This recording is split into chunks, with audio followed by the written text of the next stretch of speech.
Rouse Avenue court ने जब अरविंद केजरीवाल जी को जमानत दी थी तो बहुत स्पष्ट तौर पर कहा, और एक बार नहीं बार बार कहा कि इन्फोर्समेंट डायरेक्टोरेट के पास अरविंद केजरीवाल जी के खिलाफ कोई सबूत नहीं है।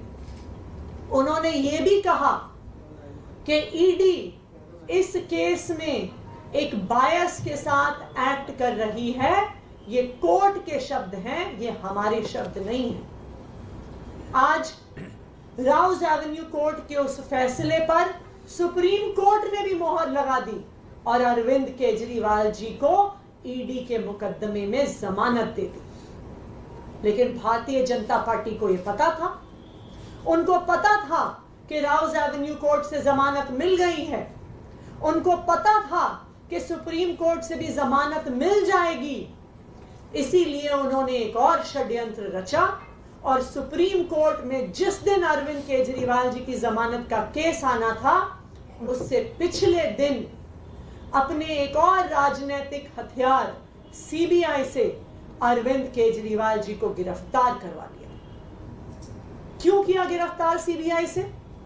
सिर्फ और सिर्फ इसलिए गिरफ्तार करवाया कि अगर ईडी के केस में जमानत मिल गई तो अरविंद केजरीवाल जी बाहर आकर 10 गुना स्पीड से दिल्ली के लोगों का काम करने लग जाएंगे। और भारतीय जनता पार्टी का षड्यंत्र रुकता नहीं है, इसलिए सीबीआई के केस में अरेस्ट किया। मैं आज भारतीय जनता पार्टी को यह कहना चाहती हूं कि इस देश के एक के बाद एक हर न्यायालय ने आपके षड्यंत्र का पर्दाफाश किया। एक के बाद एक न्यायालय ने कहा है कि अरविंद केजरीवाल जी के खिलाफ सबूत नहीं है, और आज एक के बाद एक हर न्यायालय अरविंद केजरीवाल जी को जमानत दे रहा है। मैं भारतीय जनता पार्टी को यह कहना चाहूंगी कि अपना घमंड खत्म करिए, अपना अहंकार खत्म करिए और बाकी पार्टियों के खिलाफ, लोकतंत्र के खिलाफ षड्यंत्र रचना बंद करिए। सत्य परेशान हो सकता है लेकिन पराजित नहीं हो सकता। अरविंद केजरीवाल की यह जमानत आज पूरे देश के सामने यह साफ कर देती है कि अरविंद केजरीवाल सत्य के साथ खड़े थे, खड़े हैं और खड़े रहेंगे। अब मैं चाहूंगी कि संदीप जी और सौरभ जी अपनी बात रखें।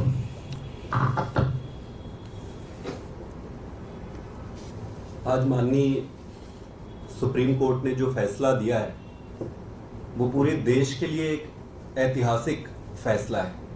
कई फैसले ऐसे होते हैं जो देश के लिए एक दिशा निर्धारण का काम करती है। आज जो फैसला आया है वो बड़ा स्पष्ट कर देती है कि जो तथाकथित शराब घोटाला भारतीय जनता पार्टी द्वारा जो रचित है वो पूरी तरीके से सुप्रीम कोर्ट ने उसको ध्वस्त कर देता।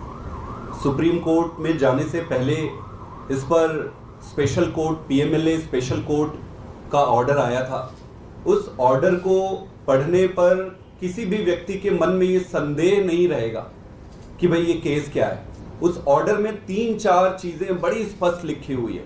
पहला कि कोई पैसे का लेन देन नहीं हुआ है। दूसरा, पैसे की कहीं एक चवन्नी की बरामद नहीं हुई है। तीसरा, अरविंद केजरीवाल जी का और पार्टी का दूर दूर से किसी चीज में कोई नाता ही नहीं है। जब करप्शन ही नहीं है इस पे तो नाते का सवाल ही नहीं है। और सबसे इंपॉर्टेंट चीज कि उसमें ईडी के इंटेंट को ये मार्क करने वाली बात है।